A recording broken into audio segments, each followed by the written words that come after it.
I'm Elliot Reeves, this is Jack Allen, and you're watching The Elliot Reeves Show.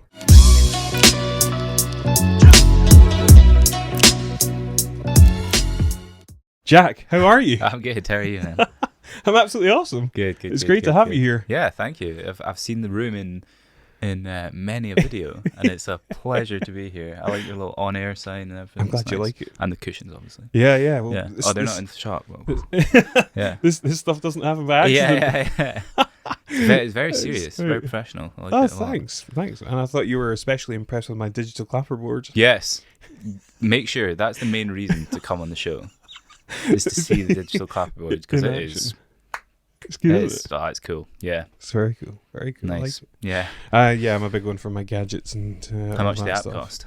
It wasn't that much. It was just like, maybe $1.99. £3 or £4. I think. I don't know actually. I'll need to double check that. It's a mid-range. I've got a niggling feeling that it was maybe 10 or 12. But Oh, well. yeah, I'll need to check. Anyway, man, Yeah. it's great to have you here. Cheers. I'm trying to think the first time that I ever actually saw you on social, because that's where I would have seen you. Might have been with Gary Young. Yeah, maybe actually. Can't remember exactly, but so anyway, for people who aren't familiar with you and your work, maybe a bit of an intro bio. Okay, so I'm Jack. I'm from Edinburgh, and I own 95 Social, which is basically the aim of the business is to bridge the gap between university and business, and we do that by pairing up small independent startups, small independent businesses basically, with students that are currently at university, and we're essentially a creative and social media agency, so we can manage your social media profiles. We do video, photography, graphic design. We did some animation last month. Wow. For a range of different clients up and down Scotland, and hopefully down south and stuff as well soon. But the key difference is that with other creative agencies, they hire a team of graphic designers or marketing professionals. All our client work is delivered by students. Yeah. They're paid students, and it gives them basically their first, in most cases, their first bit of paid commercial work, which is basically the missing gap in education and university. Is you go and study business, or you study film, and you do lots of projects, and maybe if you do photography, you do a lot of kind of some portfolio work, but ultimately when you leave uni, you're going to be working for a business, so you're going to have to basically pay the wages, or you're going to have to pay yourself. So ultimately that is going to be with a commercial edge, and it's a very lean business model, I would say, because you presumably you don't have a fixed premises. No, not at the moment. Your overheads are basically your staff costs, which are very low because the staff costs they're basically students. Come in. Yeah.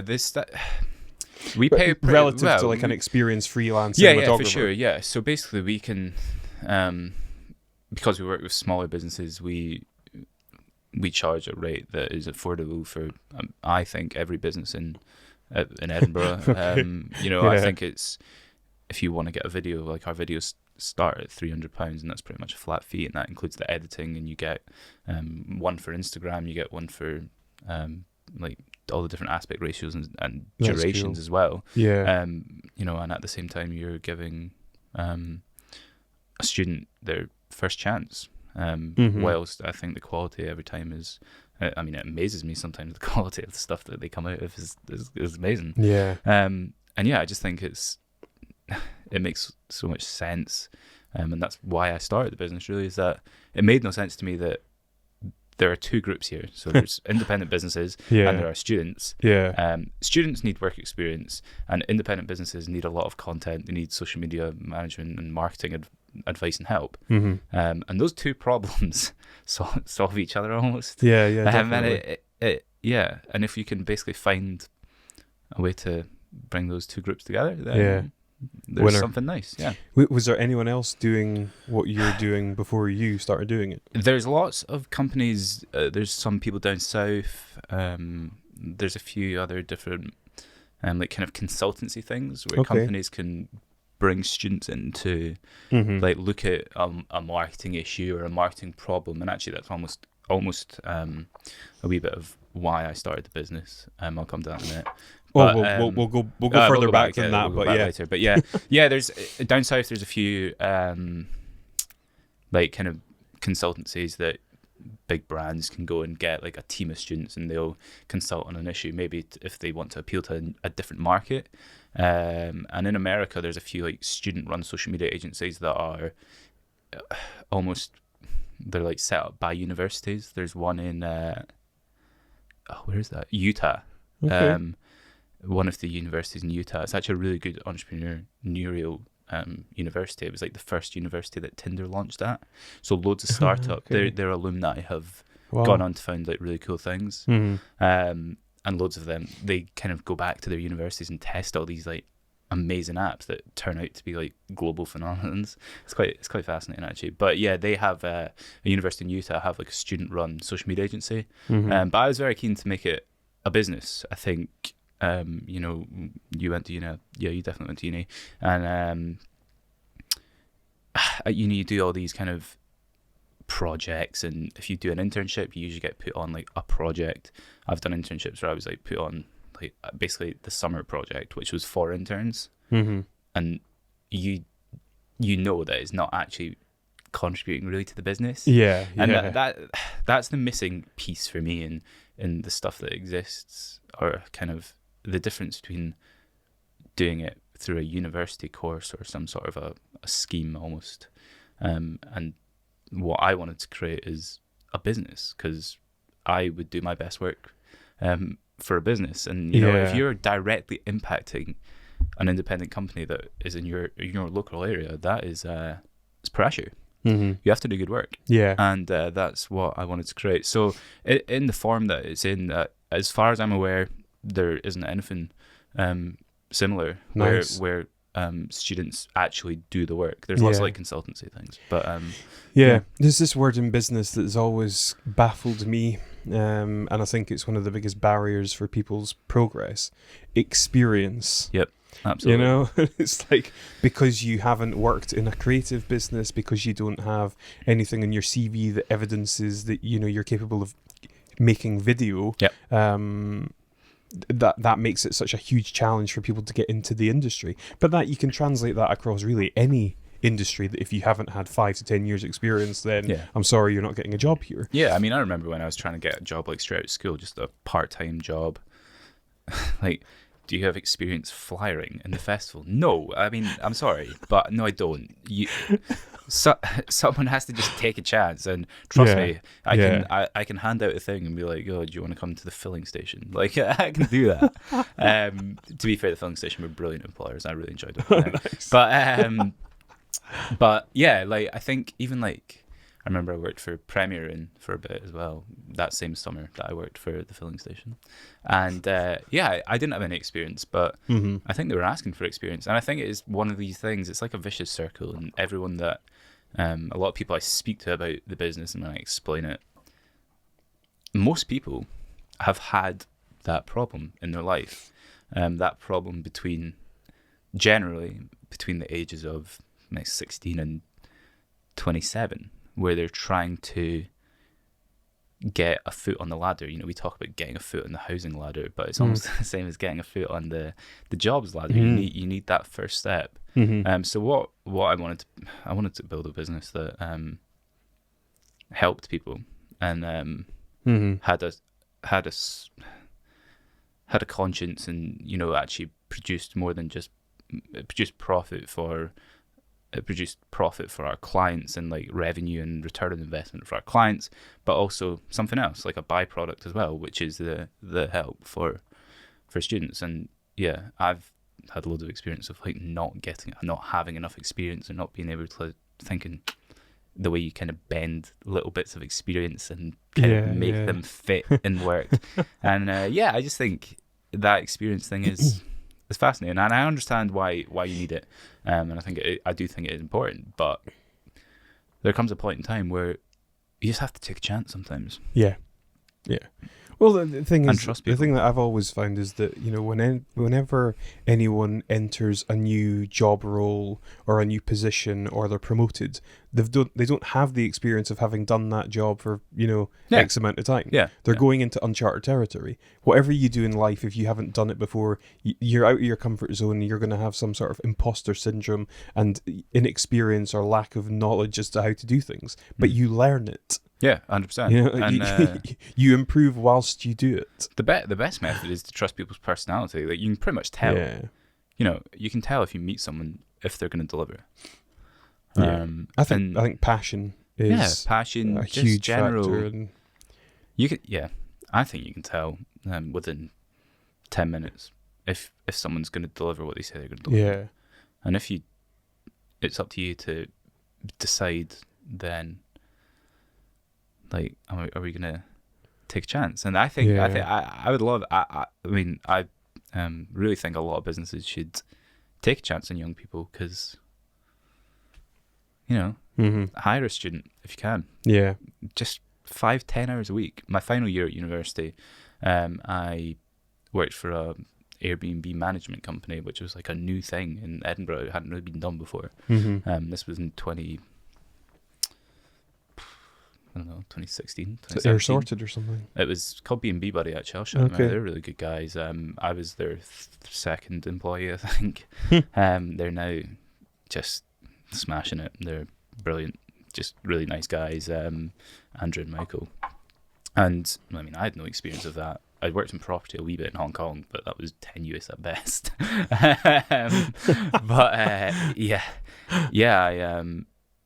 They just let me do it, and let the whole workforce just had to figure it out, and it was great. You know, I'd never worked in property management before. But it's a lot of things are just a people game.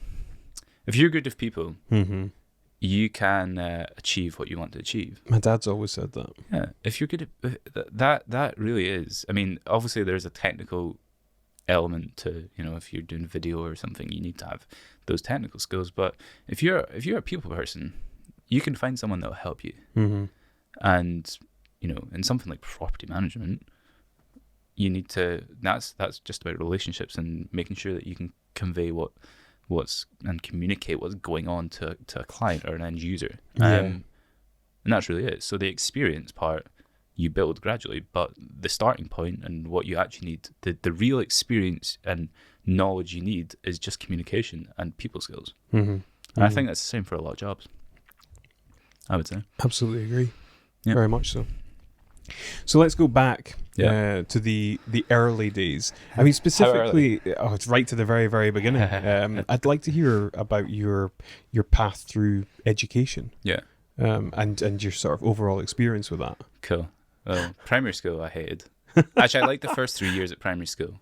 I had like a really, you know, it depends. Different schools do it differently, but Edinburgh, like state schools, for ages had like, you were either like a 2-track school where there was like 2 different classes in each year, where maybe there was like 60 kids and there was 2 classes of 30. Yeah. Or 20, I don't know, whatever. Or there was like smaller schools where there was just like one, like there was one primary 1, one primary 2, one primary 3 sort of thing. Yes. So my school at the time had 2, it was a 2-track school. So there was two primary 1s, 2 primary 2s, 2 primary 3s. So I was in one primary 1 class, one primary 2, and I was in that class till primary 3. And then it changed and like the classes moved and I moved class into another class I didn't enjoy as much. So that kind of tainted primary school. I wasn't very good at football. I played violin. You played violin? Yeah, and I was younger. Yeah, I like since I was like 5. I unfortunately don't anymore, which is one of a regret or something I kind of feel bad about. But yeah, so I was like, I don't know, I just felt a little different in primary school and maybe didn't find the right crowd. But then when I went to high school, this is relevant. I'm not just like living in the past and talking about primary school. When I went to high school, there was like so many more people and like I really found just great people who are all still like my best friends now. Like I see them, every day. Not every day, but every week at least. And just I just loved it. Absolutely loved it, and had an amazing time. I just got on really well with everyone, and had a great year of people that everyone knew that everyone was going to do really well, and it was just really nice. So really enjoyed that, and then went to. I really didn't want to go to uni actually. Again, it all kind of ties back in with why I started the business and the business that I did start, and it's kind of there's all wee bits that kind of all add up to form what is now what I'm doing. And I looked a lot for a modern apprenticeship or something. Essentially what I really wanted was to leave 6 year with all right hires. They were fine. I had enough to get into uni if I wanted, which was my ideal scenario. I wasn't crazy academic, and I wasn't not academic. I was middle of the road. I've always been middle of the road for everything. Everything. So what my ideal scenario would have been to find a business that would let me go in at a lowish level, and basically work my way up. And ultimately I wanted to probably come out and after 4 years be at the same level that all my friends and peers went to university, they would go in at. That would be my preferred option. And I remember looking with my dad and mom for evenings on end, trying to find something good. And at the time there was a few modern apprenticeships or school leaver things with different companies, but nothing that really made me think that's the one. I need to do that. And I know there's things like the different entrepreneur schools and kind of things where it's way more practical. Peter Jones Enterprise Academy. There's that one, and stuff like that. I think it would have been amazing for me, but just didn't happen at the time. So I ended up going to university. I studied international business at Elliot Reeves, and was worried it would be quite theoretical, and it was. First year I did macroeconomics and microeconomics, and a course called general business, which is first year uni. That's what it's going to be. And then second year there was a course. This was again another big point for me, and that really stands out. Is there was a course where we basically had to pitch a marketing plan to the museum. And I was like, right, we need to smash this. We need to be the best group, and it had a presentation element to it as well, which was that was my thing, and I was like, oh my god, yeah, we'll do the presentation, guys. But you only got to do the presentation if you were one of the top groups, and then if you're the museum thought your ideas were decent in the first place. So we were one of the top groups, and we got to present to the marketing team at the museum, and I was like, yes, that's cool. And then it was oh, thanks for ideas, cheers, and never heard anything else about it. And I was like, what? I saw everyone else's ideas, and I saw all the other groups presentations and heard what they did, and they were amazing. It was really cool, and it would have been really good for the museum to use it. And I think they did use some in the past, but the majority of those ideas and it just was dropped and forgotten in some exam results. And I was like, that's really weird, and that really stuck in my craw. I was like, what? We did all that stuff and produced really good work. And it showed me what students are capable of. And my peers, I was like, people are really smart, and they have really a different perspective. That's really cool. Then third year I went to university, and Elliot Reeves have a campus in Malaysia. So I got the opportunity, hugely lucky, and it was just basically right place, right time. It was the first year they ever let people go over there to transfer. So I went to Malaysia for a year with 30 other people from my year. So these 30 Scottish, English, and Northern Irish kids went over to Malaysia, and it was literally the best year I think I've ever had. I just love the country. It's honestly one of my favorite places. I'm hoping to go back at the end of the year actually. It's amazing. The people are so nice. The food's amazing.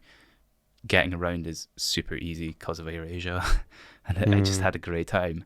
And when I was there, I when you're like an outsider, or you're different, you know, having something that differentiates you is always an advantage. Mm-hmm. And so when we were there, like, quite early doors, I realized that we're from the UK, we're basically different here. We can, so I started emailing loads of companies in Malaysia and being like, oh, I'd love to like learn about you and like about what you do. So I went and met quite a few different companies and basically had like, just wanted to find out what they did, and I really wanted to make sure I made the most of like being in a different business environment. That's one thing actually I've not even said, but I've just been rambling. Just stop me if you... No, man, I'm interested. It's good. And I've always been like just obsessed with business. Like it's been, I don't know, since I was like 7. Why? Right? I have no idea. What is it about business? Just love it. I just love the idea of like doing stuff and like ambition, and I just love having things. It just really excites me. Like the pursuit of money? No, it's not even that. Maybe when I was younger, you know, I would say things like, "Oh, I want to be a millionaire," all that jazz. But like now, I don't. At this point, I'm not. I should probably be a bit more money focused because I'm not very well off. But yeah, like, yeah, I don't know.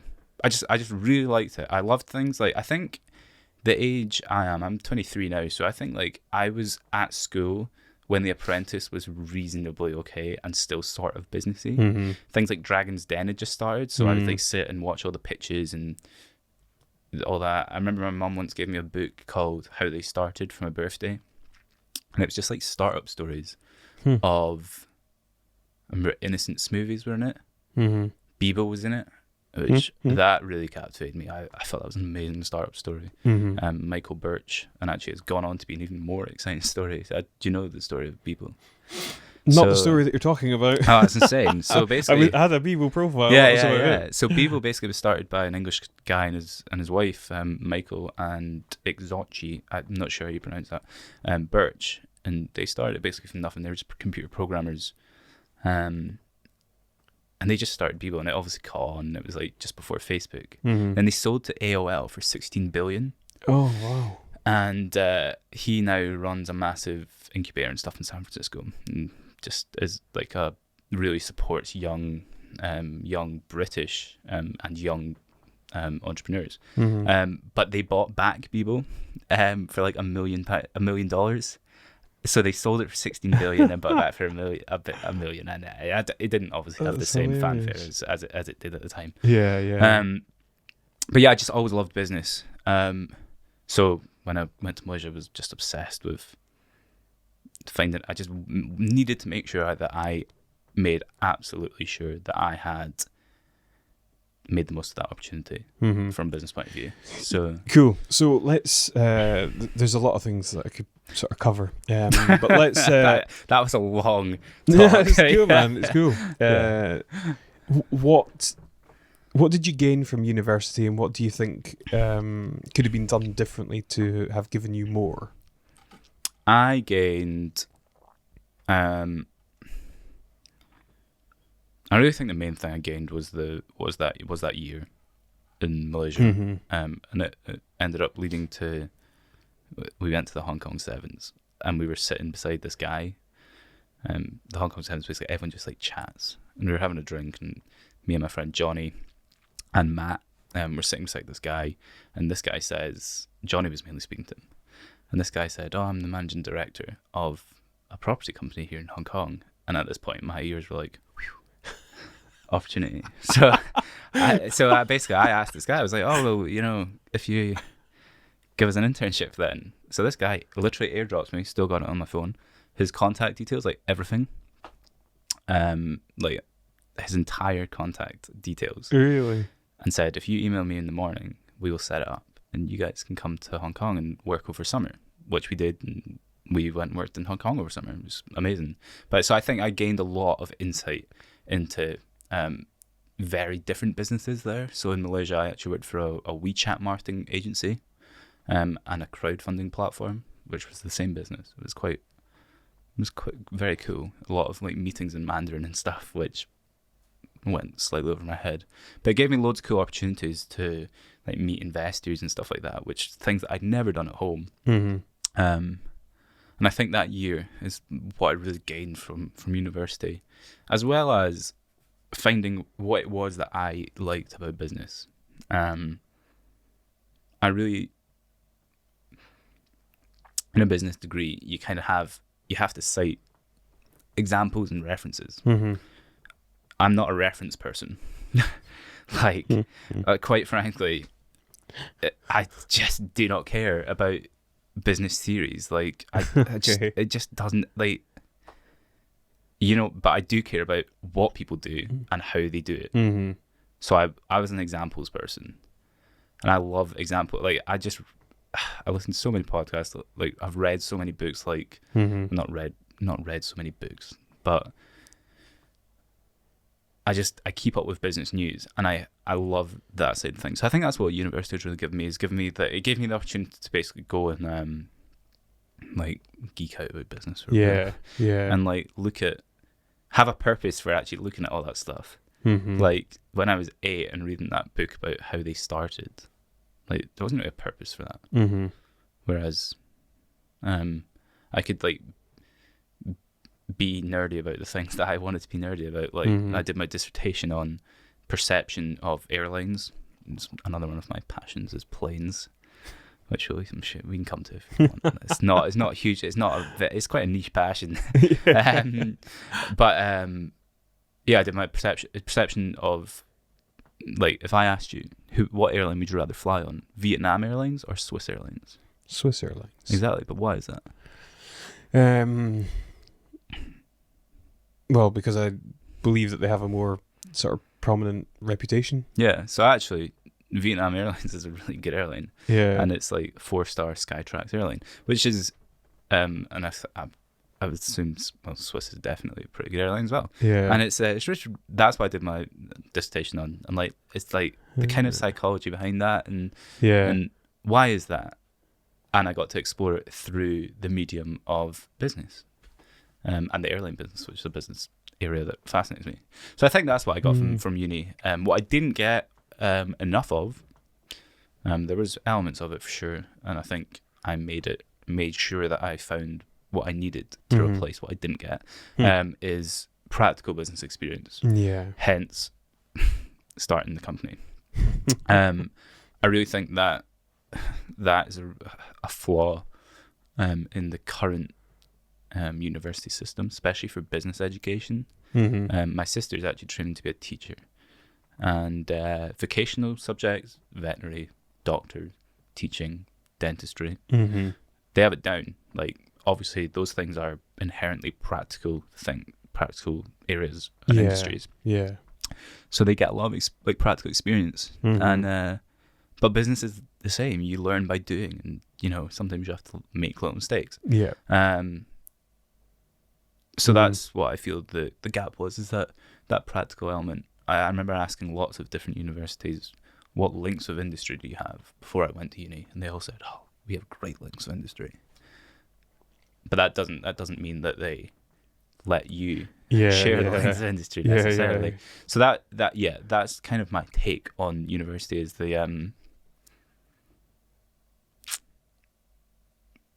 it's important that there's a practical element, especially in business education, and especially at universities that aren't St Andrews and aren't Edinburgh or Cambridge or Oxford or LSE, where you're going to get a job off the name of your university. If you're at Heriot-Watt, Napier, QMU,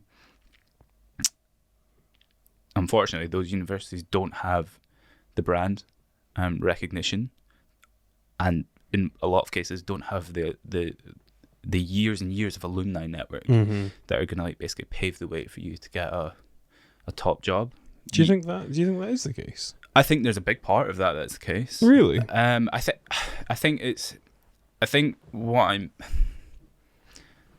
think that if it was me, if you put my CV and someone that went to Cambridge's CV, regardless of experience or academic grades. So I got a first at uni. If you got someone that had a 2-1 from Cambridge, I reckon the Cambridge person gets chosen, definitely. I think. I don't know. I assume so because of the brand of the unit. Like I would choose the Cambridge person probably. Like if I had nothing else, I would imagine people's instincts, just like the Vietnam and the Swiss Airlines thing, goes towards the the Cambridge brand. And I think the alumni network thing is really fascinating, and I think we see it in Edinburgh with private schools. There is an alumni network there, and it's hugely beneficial, which I think is absolutely fantastic. I think those kind of, again, everything's about people, and the best clients and the most kind of reliable and honest clients we get are the ones that come through referrals from other clients. Yeah. So I think we're doing a good job, and it's absolutely the same. So, yeah. So, what was the earliest memory that you have of 95 Social? When did it become an idea? I played with the idea in second year, but it was going to be a marketing consultancy thing. Really after that university project at the museum. Really? Yeah, man. I thought there's something here, and it was going to be like a marketing consultancy thing. And so, how did it become not a marketing consultancy thing? Then we did in my third year in Malaysia. We had to present a business, and my group presented a marketing consultancy called 95 Social. Seriously? Yeah. Oh no, it was called 95 Consultancy at the time. Actually. Right. Okay. Yeah, and we presented that and got absolutely destroyed. Like the lecturers didn't get it. The class thought it was amazing. But I remember the lecturer. I remember his name. I remember sitting in that classroom being furious. Like honestly, and I was so mad. And so you had to pitch, and then you were 3 or 4, 2. I can't remember. Some of the businesses went through to the next round, which was the following week, which was like the final, and they would decide which was the best idea. And I remember we never got chosen. And man, I was so annoyed. And my girlfriend was actually there, and she would testify for how mad I was. I was raging. I actually couldn't go to the thing the next week because my parents were over and we were somewhere else. But yeah, I wasn't happy. So then I kind of I looked at that and kind of went back to the drawing board and thought maybe consultancy is not the way to go, and we could kind of push it a bit further. Maybe what if we do the work? And then I was walking to work one day when I was back home, and I was working for B&B Buddy, and they did property management, and I was literally just saying in my head different things with the word management on the end. And I think I obviously said social media management, and I remember exactly where I was when I said it. I was at the bottom of Dundas Street, it was on the bottom of Hanover Street, on Princess Street and Hanover Street, beside the jewellers, the big fancy one on the corner. And Chisholm Hunter? I think it is that. I don't know what it is now. I think Beaver Boots and Chisholm Hunter, I'm pretty sure. It's the one that's not on the Yosushi side. It's on the Costa side, whatever that is. And I remember messaging like a couple of people being like social media management, and I thought I'd invented social media management. I was like, no one else is doing this. And I reckon I think I then went to the office. I was on the way to work from the gym. I went to the office and I put in like some stupid search term, like people managing your social media account for on your behalf, or something stupid. And like it was so stupid it came up with like almost no results for social media management companies. So at this point I was like, oh my god, Jack, you like invented an industry. I was like, you titan of industry, this is amazing.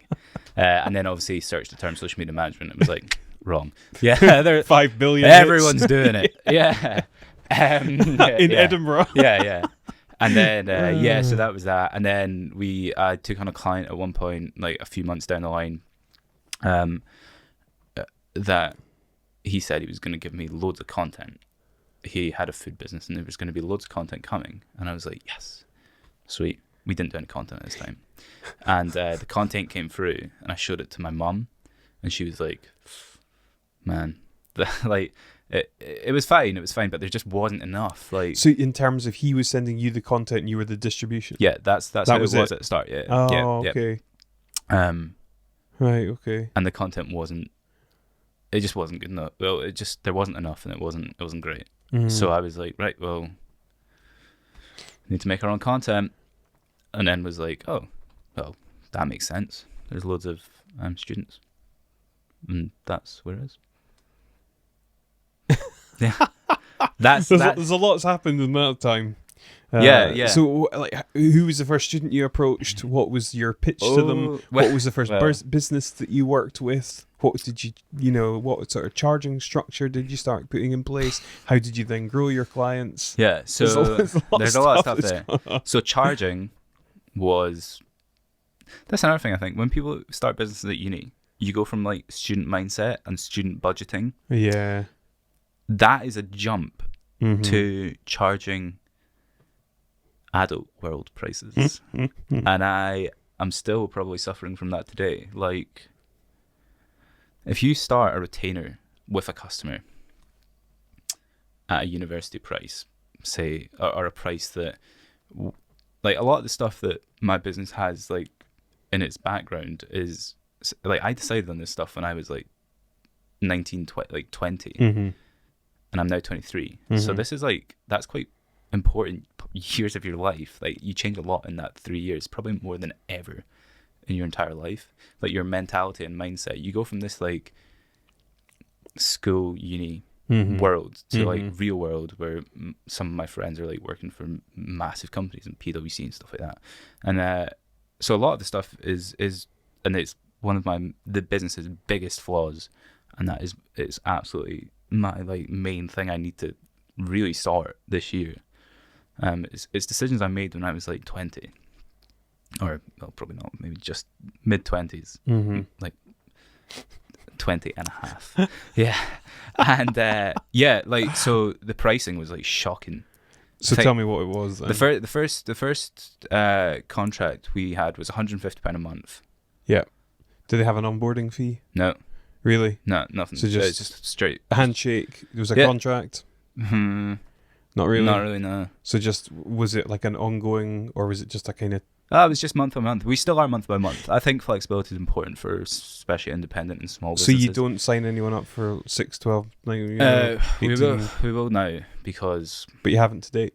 Trying to think. Yeah, we do a lot of project work, which that's like, you know, that's got time limit or until the end of the project. But on our retainer stuff, I felt that was really important. I still do, actually, is that businesses, especially independent and small businesses, change rapidly. Yeah. If you're a small restaurant, and that's the kind of clients or a restaurant with 2 stores maybe, that's the kind of client we're going for, really. That's the gap in the market that I want to fill. Certainly with 95 Social, that's 100% the gap that we're going for, and that's who I think we can do our best work for and really make a difference for.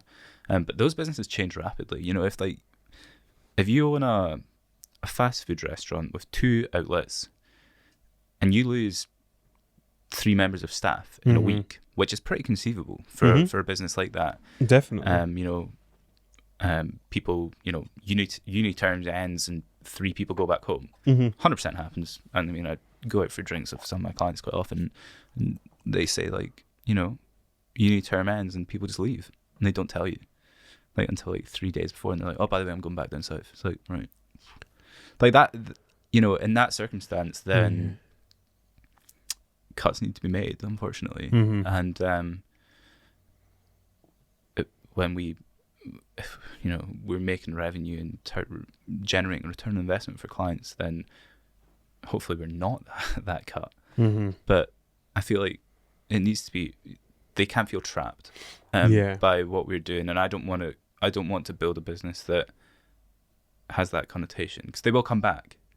That's one thing I've been, like, honestly so blown away with, is the number of people that, like, I thought were gone and they come back, and it just makes me so happy. Like, the amount of times we've had people that we've done work for on a project basis, and then they just, like, 3 months down the line, I've totally forgotten about it, and it's all finished, wrapped up, invoice paid, and they just, you get a wee message like, oh, we're trying to do this, can you help? And that's so that I love that. That's really nice. But yeah, so no, at the time there was no contracts. Still isn't. It's a bit more formal now. You know, we have, like, we need to set out what we're going to do and to, like the results we want to find and like the scope of work. That's important. But yeah, and that was basically how it was at the start. 150 quid in the bank account. How do you go about generating leads and business? How did you do it then, and how do you do it now? So the first client we ever got was a sports shop in Morningside. I walked in and said, it's a tennis shop, it's Brunsfield Sports. And I played a lot of tennis when I was younger.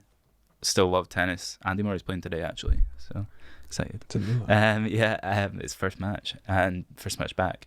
And I just went in, spoke to the guy about tennis for like half an hour, and then was like, oh, by the way, are you doing social media? And he was like, oh, you've come at the perfect time. We want to launch this website and we want to do some other stuff. And I was like, all right, sweet. Well, we'll manage it for you for £150 a month.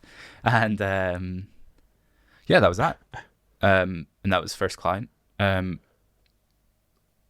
Early days, we also got quite a few like people emailing and messaging on Instagram, which is nice. And then more like today, a combination of different Facebook ads has been really good for us in generating leads. Speaking at events, I do as much as I can. Something I want to do way more of. Really enjoy it and generally get nice reception, which is great. Well, referrals from clients that are happy. It's nice. Yeah, pretty much. Quite a range. Yeah, very much so. Why do you think small businesses need social media management? I think there are a number of different reasons, I guess. Well, they kind of fall in one of two camps. One, they don't have time. In which case we can do it. Like, it just takes away, they can focus on running the business. Yeah. And we'll do that at the social media marketing or management. Or they're not getting results that they wanted to get. If you want to get like deep into ad retargeting or all that stuff it's not like posting a funny thing on Facebook, then that requires knowledge that we haven't necessarily the average independent small business owner has. So we either fill the knowledge gap or we fill a time deficit. Yeah. And then in terms of content, it's just like being able to do it. And maybe they don't even have a camera, and they're just relying on phone photos, which are great now, and the quality of phone is really good. Maybe they don't have a software to edit it. Maybe they don't have time to edit it. Maybe they don't know how to do it. So yeah, there's a range of different reasons why someone would hire us, I guess, and a range of reasons why I think what we do is helpful. Yeah. And then stuff like we've just finished a really big animation project with 5 students from Dundee Art School with a food brand in Perth. We'd never done animation before, and someone asked, "Oh, do you guys do animation?" I just was like, "Yeah," and had to find the students. And we did that, and like that's a really that was scary because I couldn't just jump in and do it. Like if it's a video thing, I can probably just do it. Yeah. And yeah, so yeah, but like that was really niche bit of knowledge, and that's something that you would have to go to a big agency to get done. Yeah. Whereas that worked really nicely for the client, for the students, and for us. How much of the work do you do yourself versus having other people do it these days? It's like basically going down every day how much I do myself, which is nice and really important for like the growth of the business. Yeah. So I basically do no content myself. Well, I do no content myself. That's all students. And then social media stuff. In July, it's going to be a big transitional period for us. Lucy, who's a student at Napier, is coming on to do hopefully 10 hours a week-ish. And she'll manage a number of our client accounts, which is really nice. It'd be really great to kind of really push on with that. And hopefully then we'll get more students to come and manage accounts as they go up and down. Cool. So from that point of view, you know, I'll help with the more technical stuff, like kind of ad strategy and retargeting and some, like, you know, building the back ends and like the plumbing of people's Facebook pixels and, you know, back end of websites and all that jazz. Yeah. But what I want to do is really empower students to really get a grip of stuff that some real social media agencies don't necessarily manage as well. I want to make sure people do stuff that is really at, you know, where social media is. Yeah. And not just, you know, posting funny stuff. But I think, you know, the posting funny stuff is good fun as well. And I mean, 100%, some of our clients, like, you know, the job description could be meme maker. Yeah. Because that, for some of our clients that specifically target a younger audience, that's really the type of content that we need to be making. Yeah. And we do it. And that's where a business like ours can really be beneficial, because as I get older, I'm going to be less down with the kids. So we're going to need someone else to make the memes. So yeah. So what was your vision for the business? The vision for the business, long term now, it's taken a long time. I think actually that's been something that's really held me back and been a massive flaw of mine, is that I didn't know what I wanted it to be for ages. And it's really only been the last couple of months that I've like sat and thought, Jack, do this properly, or just go and like work for KPMG or something, please. Because like, what do I want? Do I want to run a small like thing that kind of makes not a lot of money in Edinburgh, or do I want to like go for it and really make a change? And I think and offer something that gives students the opportunity to go and get amazing experience, or do I want to just run something that gives people the opportunity to like get some alright experience, but never really help, you know? Yeah. So the vision now is really to kick on, and what I want to do is basically, my ideal scenario for it would be to get to the point where we have enough clients that we have a team of our team of like freelance students. So at the moment we've got 20 freelance students that do work for us regularly, based up and down Scotland, so they can go to our clients in Aberdeen or Dundee or Glasgow or Edinburgh, obviously. But I want to, so they're there, but I want to again grow that social media side of things, so have some more like permanent students or people that work on a part-time basis during the week. And I would love to get to the point where we have a bit of a space where students can come and work on whatever it is they're working on. It could be work for us, or it could be, you know, passion projects that they want to build a wee bit of a studio and some stuff that they can do, some photography or whatever, and really create something that offers students the ability to get involved in gaining real practical experience, really. So the vision is that I want it to grow. I want it to go down south as well. So I'm gonna start, you know, feeling out London towards the end of the year. And I think the content side of things is going to be really big for that, for the initial growth into new areas. You know, think about every business today needs to produce a minimum level of content, in terms of, it could just be graphic design, little graphics for social media, or it could be videos and photography. And there is a gap there. Like, people need to be able to produce that content affordably and efficiently. And what better way than by also twinning with a local student and producing that together. So that's where I see it going, is that I hope it will be, you know, national, and we can help students down south, help students up here. International would be amazing. I think we could do that again pretty quickly once we get clients on board, and go from there, really. And I would love to have like a team of just lots of different students to to create an impact and also help a lot of small businesses and medium independent brands at the same time. So how do you go about finding and vetting students? Initially, I spent a long time on Google figuring out how to search Instagram bios. And then I figured out like the search term that you need to like search people's Instagram bios. And then I searched student and Vimeo.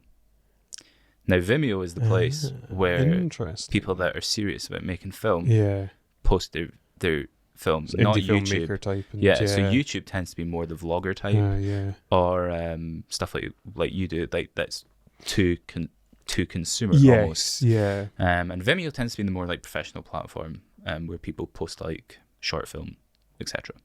So I did that and found a couple of film students and direct messaged them and said, this is what we're trying to do. I'd love you to come and join us on this shoot on this day. Can I buy you a coffee and just explain a wee bit about the business and what we do and how we work and how I would love to work with you guys. A few guys got back. A guy called Callum, I think, was one of our first student filmmakers. He's at Napier. Still does work for us. Did work for us the other week. Just brilliant work. Impresses me every time he does stuff for us. Met him. He did a shoot with us, like knocked out of the park. I was like, oh my god, that's really good. And then before that, we had a guy called Rory. Rory was one of my was actually going out with my cousin at the time, and I met him at a party, and he was just kind of getting into photography and a wee bit video. So again, I said to him, look, we've got a shoot on. I think it was the first week in January, I think, and I was like, do you want to do it? I'll pay you this much. And he came and did it, and that video actually went like crazy. It was with a knitting shop, and Vogue have a knitting channel on Facebook, and they shared it, and it was like nuts. It got like 100,000 views or something. It was crazy. Wow. So I was like, oh, this is easy. This is so easy. Well, it's not been so easy since that, but yeah, so that's kind of how it started, and then they recommend friends that they know and grows from there. That was how we got the first few. So I think I got like 5 or 6. Yeah, probably a core of like 4 or 5 or 6 in cities up and down Scotland from Instagram, which is amazing. You get to see their entire portfolio. Yeah, it's true actually, isn't it? And then, yeah. Huh. And that's how. So, I mean, how I see it is a business could hire a student. They could find a student any way they want. And they basically take the risk of that project management on themselves. So they have to manage the project themselves. And if the student doesn't, or whoever it is, doesn't deliver, then they're stuck. With our business, basically, what we do is essentially we take the risk away from the independent business or the small business or whoever, because we manage the project, and if the project doesn't work out as they hoped, then we'll re-resurrect it because it's our problem. Yeah. But that's how we found like the first people. That's how I found the first students. Yeah. Yeah. It's impressive, man. That was quick thinking of me. That was cool. But yeah, that the Instagram thing, Instagram is just an incredible platform in terms of finding creatives, businesses. My next question was going to be, what's your favorite social media platform and why? To be honest, I don't like LinkedIn for reasons that we've already discussed, and I'm sure we can come back to in a minute. I like Instagram. I'm not obsessed with any of them.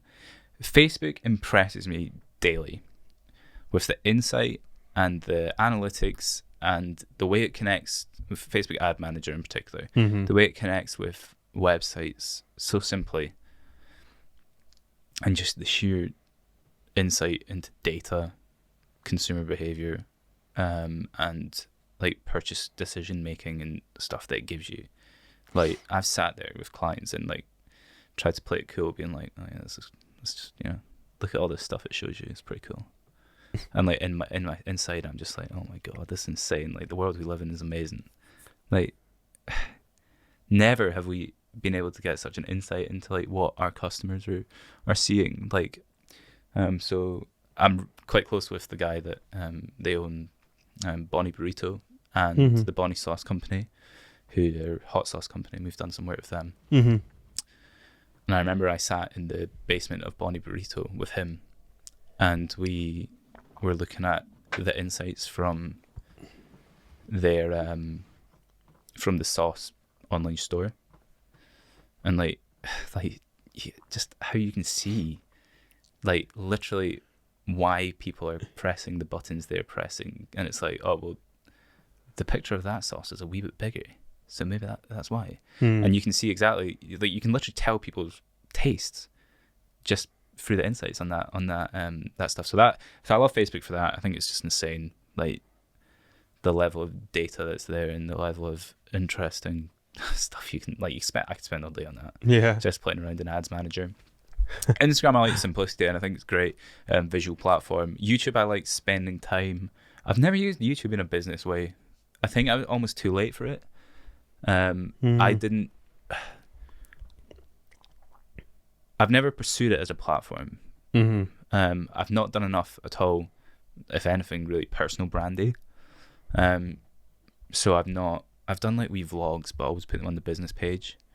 And to be honest, the vlogs when you own like an agency are difficult to do unless it's from a personal brand point of view. Yeah. Because like my life is running between meetings and having coffee with people and showing, like, it's not very exciting to show. Otherwise, yeah, unless we're doing like a shoot or something, then it's not hugely exciting. Yeah. So YouTube never really spent a lot of time on in terms of business, but I like just sitting, like if I'm in the shower, I'll just put YouTube on and just see what it recommends, and I'll just watch it. Yeah. And Instagram. It's Instagram, you know what it's like. I actually check Twitter the most probably though, but don't tweet very often. What do you not like about LinkedIn? Okay, so LinkedIn, as we discussed, for me, I think it is the platform that makes me feel like the worst about myself. That's so fascinating, because most people say Instagram. Yeah. Because so do you think Instagram? Sort of... Do you think Instagram? Yeah, I just said Instagram. Yeah. Why? Because it's the most sort of overly dressed up fake, you know. Do you find it gets to you? No, not really. No, not really. The only things that I frustrate myself, and I'm much better now, but in the past, by sort of comparing, you know, like looking at someone else's channels and being like, oh, look at their engagement or look at their views, and being frustrated around things like that. But generally, I'm not concerned about what other people are doing in their lives or in their businesses, because... What platform do you like least? The least? Yeah, or what one, like, kind of... What one affects you and, like, makes you feel like... Reddit or Twitter. Really? Okay. Reddit and Twitter. Why? Maybe it's because of the people that I follow, but I don't think it is. I think it's just Twitter, especially, is somewhere that I believe people go to just rant and just moan and discuss their sort of political views. And I think it's, I just think, given the nature of the platform, because it's, you know, it's like short form written stuff, people are just there to just have a bit of a bitch and a moan and complain and fight against each other. That's what I find with that. Makes sense. Yeah, I think it does. I think the nature of the platform very much sort of dictates the... Yeah, I still love Twitter. I like Twitter. I find, I don't know if it's just, again, obviously we follow different people, but I find the things that I see on Twitter are like, you know, it's like a big news story almost, or some story.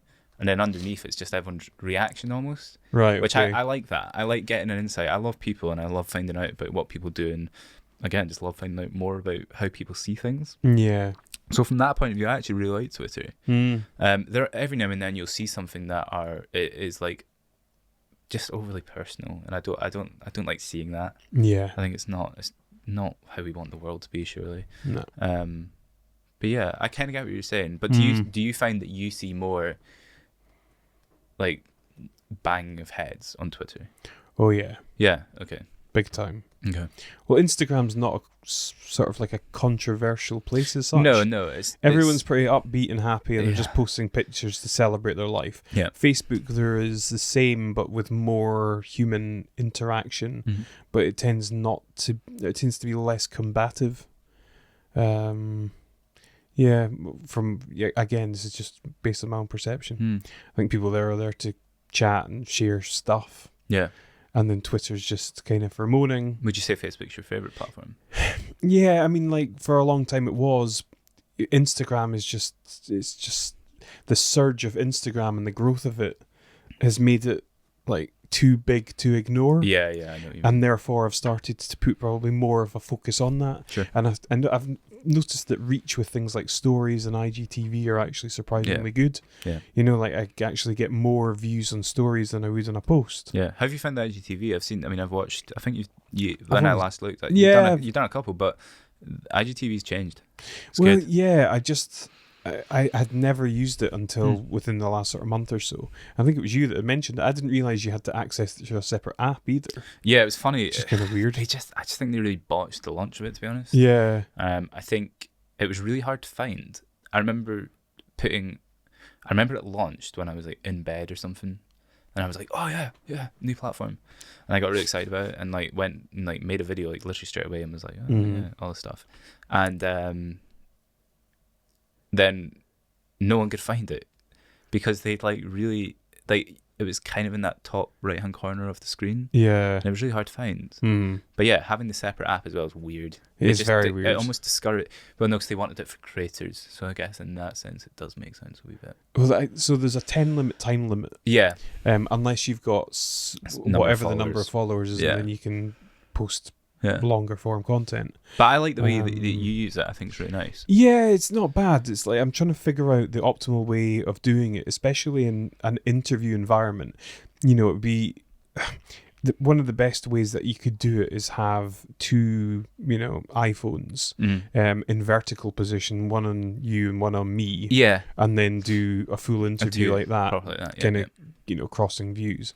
And I could do that. It just would be a lot of work, and I'm not convinced that people are going to sit through an hour looking at their phone in an upright position. Yeah. To watch. See, it. that's the funny thing. I think is that it's a complete shift for people to actually sit and watch a video for more than like 40 seconds like that. Yeah. Whereas, on YouTube, obviously, you're basically incentivized to turn it like that. Yeah. Because it looks stupid.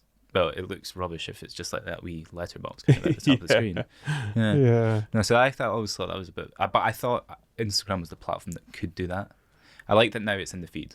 Yes. It totally changed. Yeah, well, that's why I've been more inclined to use it, because you can preview it on your own thing and then watch more on IGTV, and I'm like, that actually works very well. But yeah, generally I'm doing like 16:9 aspect ratio with just bars and then stuff out with that. So it doesn't probably look, it's not brilliant, but it allows me to put more than a 60-second video up. Yeah, they're going to start doing they're going to start doing horizontal apparently on IGTV. Oh, okay. That's the game plan. Or, well, that's what they're going to do, which I kind of feel is a bit of a cop-out almost. Because it is a cop-out. They thought they were going to do it, and then people were like, no, we're not doing that. Were you ever on Instagram? There was a day where they trialed out this new thing where you had to actually swipe through. Yeah. I mean, it was like literally the worst thing I've ever seen. The worst thing ever. I think that I have a conspiracy... Well, it's not a controversial conspiracy theory, but I think they did that because in like the social media gossip and news, like just to get attention. They'd been trialing it for ages, and like Instagram always trial stuff in like the Eastern Bloc and sometimes like Portugal and stuff like that. I think, and they'd been trialing that for a while with like users in Portugal or something weird. Okay. Or where was it? Was it Portugal? Or was it the States? Oh, it might have been South America. I think I can't remember where it was. Man, it was. They trialed it somewhere with a really small group of users, which is amazing. I mean that you can just push that to people. It blows my mind. I think it's great. Yeah. That, a company like that can just trial a new feature with a very small, like contained group of people and just say like, how did you guys find it? if they didn't like it, they can just go back. It's great. I think it's amazing. And I think they trialed it with a small group, so people knew it was like potentially coming. And then they obviously like flicked the switch, and we're like, "Oh, it's live!" And I think, yeah. And then they said it was a mistake. I think they put it out there and hoped people would be like, "Oh, this is amazing." Yeah. And people didn't think that. Yeah. It was awful. It was brutal. Yeah, it was so terrible. bad. Yeah, that was bad. Yeah, that was a big mistake. Yeah. Yeah. I was looking at a post recently. I think it was Andrew Dobby actually had posted something on LinkedIn that the average nowadays that we swipe is 2 kilometers a day that we swipe. Yeah. So you do like a 10k in a week. Sort of thing. Yeah. I thought that was absolutely terrifying. That's grim. I wish my 2 Apple Watch kilometers registered that. swiping up your screen. Yeah, no, a day. that's grim, isn't it? Wow. Think about like the lines you draw on your phone. Imagine there was like an app where it just would like show your line map. Yeah. That would be cool. Yeah. Yeah, that would be cool. But yeah, no, LinkedIn for me is just. I'm surprised you're such a hater. I'm not a hater. I know what it does for like my sanity, mental well-being. Yeah, I'm not like one that's I generally not affected by a lot of things, like quite happy-go-lucky, if that's a phrase people still use. And like, you know, I'm quite, I just, you know, I don't try and let things get me down as much as I can. But yeah, I just find if I go in there, I don't know if it's because it's a business platform and it's something that I really deeply care about, is like how my business is doing. You love business, man. No, you love it. Well, I just yeah, it's one thing that I just really want to succeed at. And when you see everyone else doing like great stuff, it gets to me, and it does make me think a lot. Like, it's not, you know, maybe you should just jack it in. Yeah, I mean, we spoke again before. We had a long chat before actually, and I said, yeah, like there's a lot of times that I've thought about giving it up. Like, what, man? Yeah. What would you do if you gave it up? I have no idea. I think I would just. I mean, one of the biggest conflicts in my mind is, I think Mike McGrail tweeted something the other day, actually. He tweeted something like, it's just hit me that if I had to get a job now, I don't know what I'd do. I saw that tweet. I like that tweet. Yeah. And I was like, oh my God, like, I'm probably the same. I don't know what I'd do. Which is weird because like I'm 23 and like loads of people I know don't have like their career, haven't started anything or haven't like even embarked on a like career. They're still just traveling or whatever. Yeah. Which is great. But yeah, I don't know. I think I play with this in my mind a lot. Like, could I get a job? Like, would someone employ me? I don't know. I think I'd be quite hard to employ now. Really? I remember a lot of people saying that before I started the business and like decided I was going to do it, because I kind of had like 7-8 months when I was at uni, and still probably less than that actually, maybe like 5 months at uni. Yeah, I probably started the business over kind of in the Christmas to March period was like when I was like, oh, I think I'm going to do this thing. And I remember a lot of people saying you get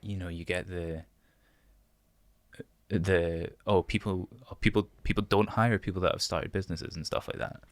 Is that a thing? I've never heard that in my life. Have you not heard that? Never heard that in my life. Really? Never. All right. Wow. Who told you that? A few people said that. Who were they? No, I just thought it was Are they people that have experienced that, or are they just people that have just made that up in their heads? I can't remember who it was, to be honest, but I remember it's like stuck in my head, and I remember thinking that and being like, well, you just have to figure it out. That's a fallacy. No, there's nothing in that. I assume it is. Of course, of course, yeah. Like what? I'm sure loads of people started businesses, but yeah, just yeah, something I play with, like, what would I do? And Mike's tweet, I was like, oh my God, that's scary. But what is it about doing what you're currently doing that would even make you consider not doing it? If I couldn't like live a comfortable life, basically. Are you not living a comfortable life? No, I'm okay, but realistically, it's not. At this point, it's not. You know, in 5 years' time, it will need to be in a much more advanced stage than it is, which I hope it will be. But the business model is such that if your aim is to make it affordable, social media management for businesses, I guess the only way to scale it up is by having more and more clients. Yeah, right? it's volume. It's not increasing because that then goes against the whole idea of the business. You can't increase the underlying amounts that you're charging clients. Exactly. You can maybe do it to a degree. To a degree, yeah, absolutely. But the whole point is that the business is built on the idea of affordable stuff. Yeah. So you just need more and more clients. Yeah. And if essentially, if I can't do that if I can't continue to do that, over the next 4 or 5 years, then I will have to give it up. Have you found challenges doing it? Yeah, there's always points where you have less inquiries or something like that. What's the most common reason that you are, say, declined or turned away? To be honest, we're not often fully turned. What I find is that people don't directly turn us away or turn the business away. They either just don't get back, or we work for them. Generally. So to what extent are your fears just in your own head as opposed to probably based in reality? Yeah, probably a lot. But I think a lot of it is I want to be doing something that I'm really proud of. So if I stop being proud of this, well, it's the whole reality versus expectation conundrum. See, I've never. That's never really impacted me. Well, it's impacting you right now. Well, yeah, no, I know, but it's not that, because I knew what I signed up for, basically. Yeah, but based on your current projections and your current levels of success, in 5 years, what's the likelihood that you haven't achieved your goals? I mean, 50-50. 50-50? Am I going to do it or not? Well, yeah, but in terms of where do you want the business to be? Yeah, I mean, it needs to be at a point where, essentially, I would love to be able to buy a Ferrari. No. If someone wants to give me a Ferrari, I'll take it. No, I've always just wanted to drive a Mini. Yeah. Yeah. But I would love to get to a point. I think what I want to build is something that I can basically hand over to essentially make it owned by the students that work for it. And I'll sit on a board or something. Really? Yeah, it's not. I'm not going to be able to sell it. I know that. The only way I think the only business I think that would maybe buy it would be a larger agency that would like that talent stream. Yeah, there's just one other. Sorry to interrupt you. Yeah. There's one other, not necessarily a challenge, but something that I hadn't foreseen until I started thinking about it, is that students, they ultimately graduate and they become non-students, and then they're looking for career paths. So you presumably need a conveyor belt, for the want of a less kind of flippant. Yeah, that's the idea. Yeah, you need a recurring staff. I mean, to getting the so students. How challenging is the recruitment element? That's not the difficult. challenge. No, students always have jobs, or always want jobs, and always want experience. Okay, that's not challenging. And that's not something I've ever had an issue with. So, do you find it's difficult to compete? In terms of do you find there's a saturation point in terms of video and social media companies? I think because of the student thing, we have a USP, which is really nice. So yeah, that's. I guess we don't really. We're more. I would say we're probably more affordable than most as well, and the type of businesses that we are working with are generally 1 to 5 tops employees. Some of the businesses have if they're a restaurant, then obviously they have staff. Sure. But generally the rate that another video production company would have to charge would be significantly higher. Yeah. So we're kind of in a weird place, on our own almost. That the social media stuff, yes, we absolutely have to compete because we have to produce as good results, 100%. Yeah. So that's competitive, 100%. But the video stuff and the content things, we're more affordable. I think we probably compete more with freelancers than other agencies and stuff like that. And there's some blooming good freelancers. Yeah. So we do compete there for sure. Yeah. Mm. Yeah. But no, I think that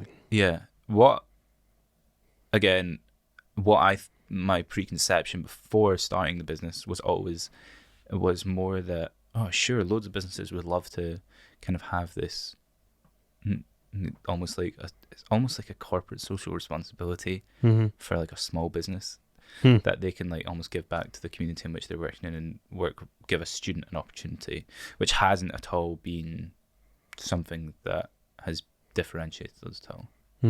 That's not been something that a client has chosen us because of yet.